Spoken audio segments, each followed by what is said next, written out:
there isn't necessarily a reason why a priori you should just feel good about yourself. But if you can view yourself acting in a courageous and forthright manner and encountering the world and trying to improve your lot and taking risks, in a non-naive way, well, then you have something that you can comfort yourself with at night when you're wondering what the whole damn point of your futile and miserable life. And that's necessary because it's often the case that you wake up at 4 in the morning, or at least sometimes the case that you wake up at 4 in the morning when things haven't been going that well and wonder just what the hell the point is of your futile and miserable life. You have to have something real to set against that. It can't be just rationalizations about how, you're a valuable person among others, even though that's true. That's not good enough. You need something that's more realistic to set against that. And observing courage in yourself is definitely one of the things that can help you sleep soundly at night when things are destabilized a little bit around you. If you go into the land of the stranger, which is exactly what you do when you try out any new endeavor, right? When you start a new job, or when you start a new educational enterprise, or when you start a new relationship, doesn't matter. You're out there in unexplored territory. Like, the physical geography is the same, but we don't live in the spatial world only. We live in the temporal spatial world. And what that means is that the same place can be different at a different time. I mean, it can be completely different. And so if you're in your house but you have a new person in your house, well, your house is new for all intents and purpose, because the territory surrounding that new person is the territory of the foreigner, essentially. And the same thing happens to you when you start a new job. And you'll find that when you start a new job, especially if you've stretched yourself a little bit beyond your zone of comfort, that you very much feel like an imposter, right, when you're first there. And then the question is, well, how do you master that? And the answer to that seems to be, well, it seems fairly straightforward. If the place that you're in has any degree of possibility, if it isn't inhabited by demons, so to speak, the best way to act is to lift your aim upward and attempt to get your act together and to tell the truth and to live a meaningful life and to do difficult things, all of that. And that is the best way of mastering a new territory. And in all probability, the degree to which you're able to act that out is precisely proportionate to the degree to which you're going to become a master in that territory. And that sort of thing can happen a lot faster than people think. It's really quite remarkable how fast you can move forward if you can establish yourself somewhere and prove yourself useful, assuming that you're around people to whom proving yourself useful actually matters. Like, I know perfectly well that you can end up in an employment situation where you're punished for your virtues, right? In which case you should just get the hell out of there. And really, you get out of there and you go find somewhere where if you work hard and do what you're supposed to do, you're actually going to be rewarded, right? Because that's not a workplace, that's hell, and you should just leave there. If you're naive and you move forward, it's like, well, what the hell do you know? There's no courage in naivety because you don't know what there is to stop you. You don't know what dangers you might apprehend. But to be aware of what it is that your problem is, so to be alert existentially, let's say, or to be fully self-conscious, means that you're perfectly aware of your limitations and how you might be hurt. And then to make the decision to move forward into the unknown and the land of the stranger. Anyways, I would say that's one of the secrets to a good life. And I can say that really without fear of contradiction, I would say, because the clinical literature on this is very, very, very clear. What you do with people who are afraid, and to some degree depressed, but certainly anxious, is you lay out what they're anxious about, first of all, in detail. What is it that you're afraid of? What might happen? And then you decompose it into small problems, hypothetically manageable problems, and then you have the person expose themselves to the thing that they're afraid of, and what happens isn't that they get less afraid. That isn't what the clinical literature indicates exactly. What happens instead is they get braver. And that's not the same thing, right? Because if you get less afraid, it's like, well, the world isn't as dangerous as I thought it was, silly me. If you get braver, that's not what happens. What happens is, yeah, the damn world's just as dangerous as I thought, or maybe it's even more dangerous than I thought, but it turns out that there's something in me that responds to taking that on as a voluntary challenge and grows and thrives as a consequence. And there's no doubt about this. Even the psychophysiological findings are quite clear. If you impose a stressor on two groups of people, and on one group the stressor is imposed involuntarily, And on the other group, the stressor is picked up voluntarily. The people who pick up the stressor voluntarily use a whole different psychophysiological system to deal with it. They use the system that's associated with approach and challenge, and not the system that's associated with defensive aggression and withdrawal. And the system that is associated with challenge is much more associated with positive emotion and much less associated with negative emotion. It's also much less hard on you, because the defensive posturing system, the prey animal system, man, when that thing kicks in, it's all systems are go for you, you know. The gas is pushed down to the pedals pushed down to the metal, and the brakes are on. You're using future resources that you could be storing for future time right now in the present to ready yourself for emergency. So there's nothing simple or trivial at all about the idea of being called to move forthrightly forward into the strange and the unknown. And there's a real adventure that's associated with that, right? So that's an exciting thing, which is part of the reason why people travel. And then also to see yourself as the sort of creature that can do that, is willing to do that on a habitual basis, is also the right kind of tonic for, I hate this word, for your self-esteem. Since ancient times, philosophers have seen it as the basis of all real achievement. This is the quality of courage. There's a book that tells the stories of all the winners of the Congressional Medal of Honor. It's a book that will bring tears to your eyes. It's one of the most powerful documents ever written. One American after another who put aside all thought of safety and faced down death in the service of this country. And more often than not, it's been in order to save other Americans rather than to defeat an enemy. When you read of their exploits, you realize that these were people who simply lost their fear of death in order to do what had to be done. Yes, those Medal of Honor winners were courageous individuals, but by itself, is overcoming the fear of death necessarily an expression of courage? I don't doubt that there are many people in this country who break the law and aren't afraid to die in the process, but I wouldn't call them courageous. And there are people who do deliberately foolhardy things with their cars that jeopardize their own lives and the lives of others, but they aren't courageous people. In fact, a hungry donkey will keep eating until his stomach bursts, even if you hit him with a stick trying to make him stop. He's overcome his fear all right, but he's obviously not courageous. We might not be able to precisely define it, but we intuitively sense that there are some differences between acts of rashness and the accomplishments of those winners of the Congressional Medal of Honor.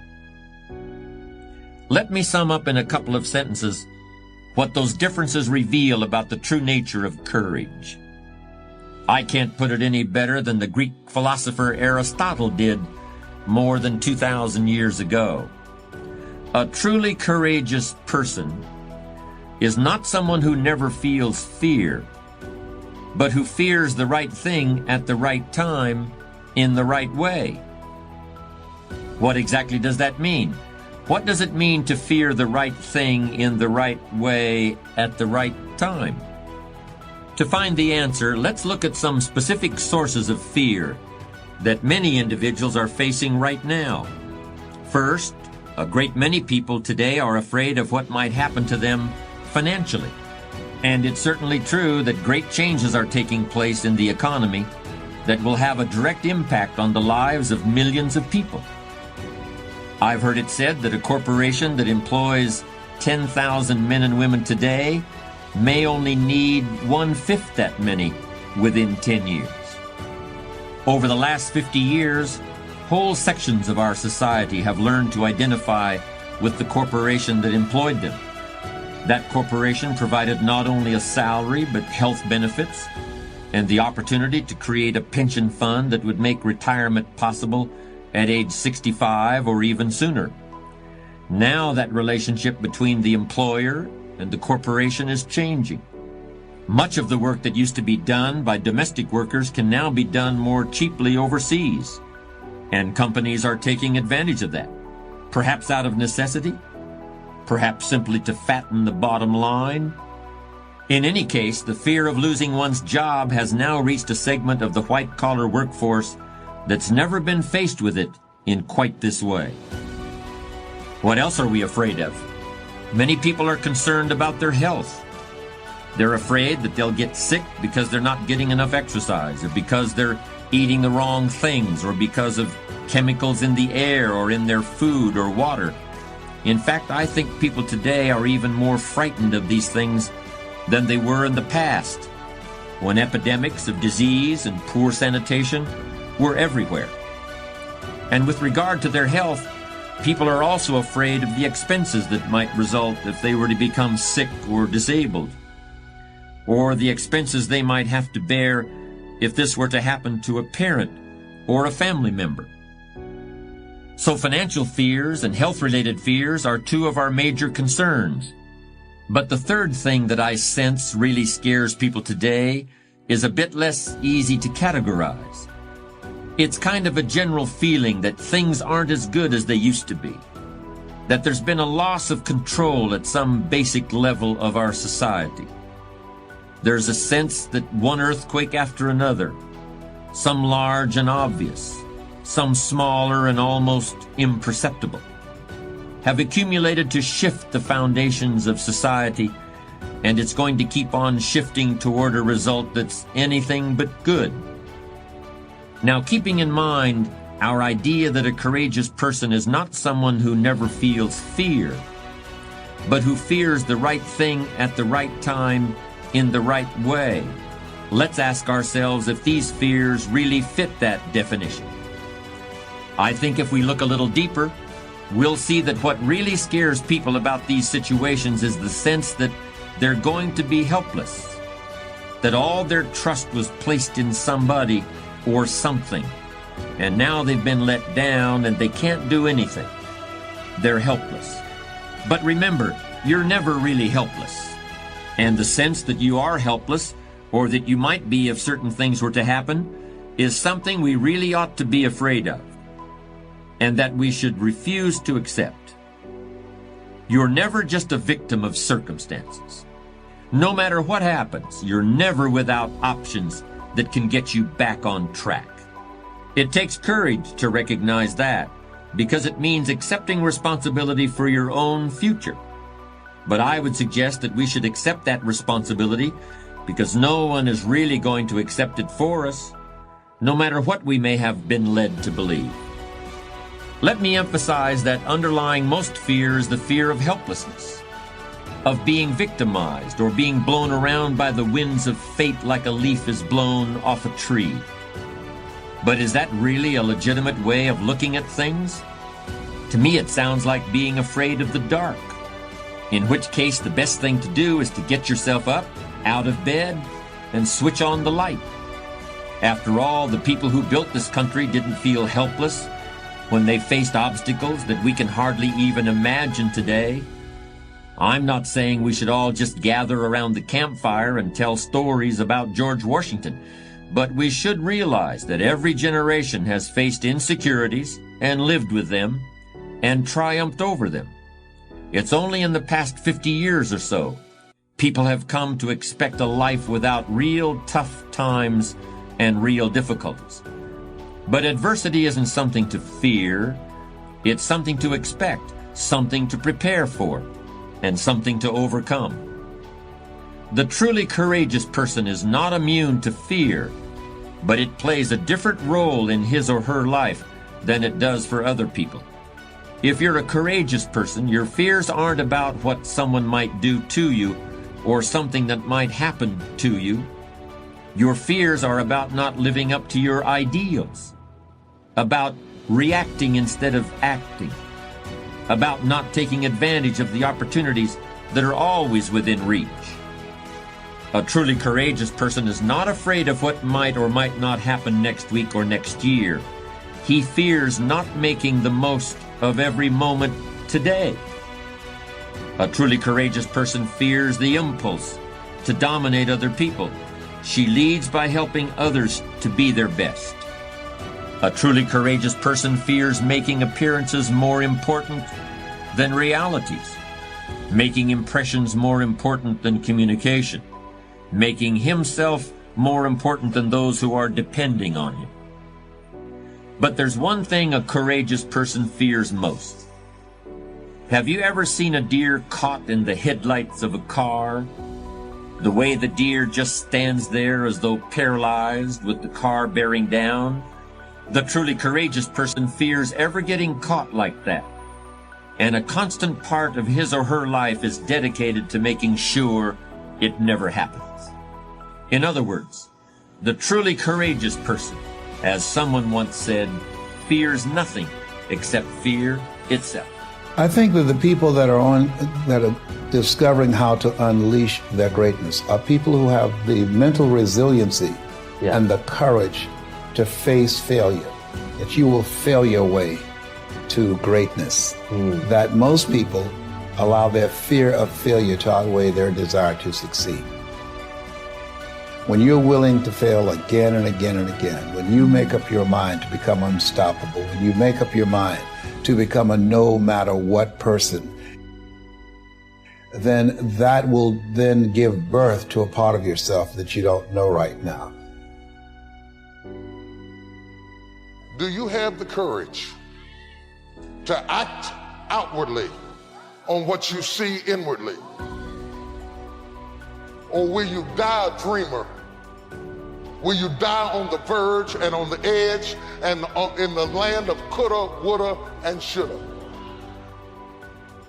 I'm going to drop something on you. It takes courage to be successful. It is far easier not to be successful. Misery will always have company. Success breeds contempt. If you don't want to make waves, be mediocre. Be normal and fit in.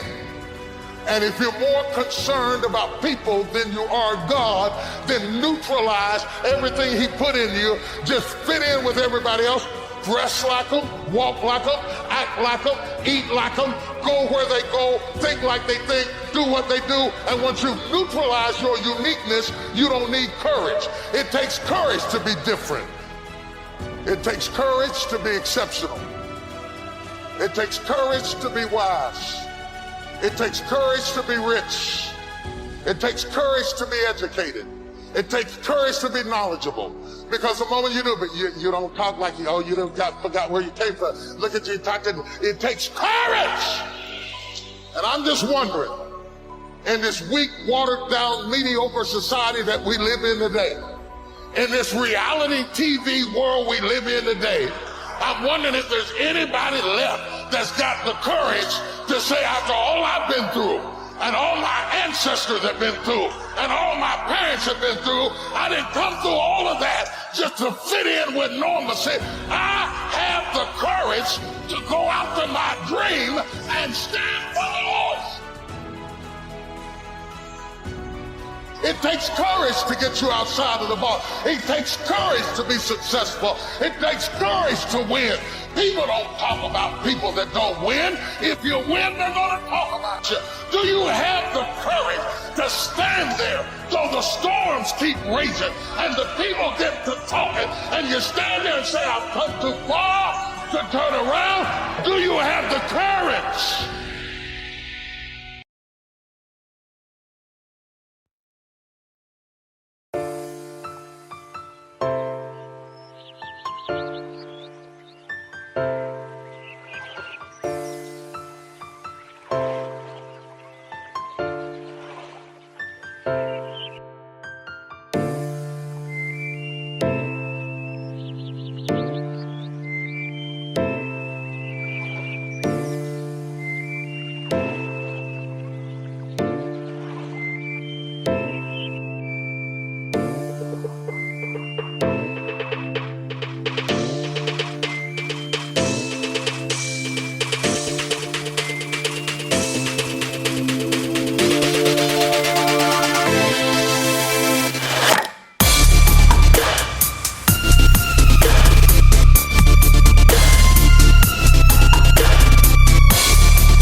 you.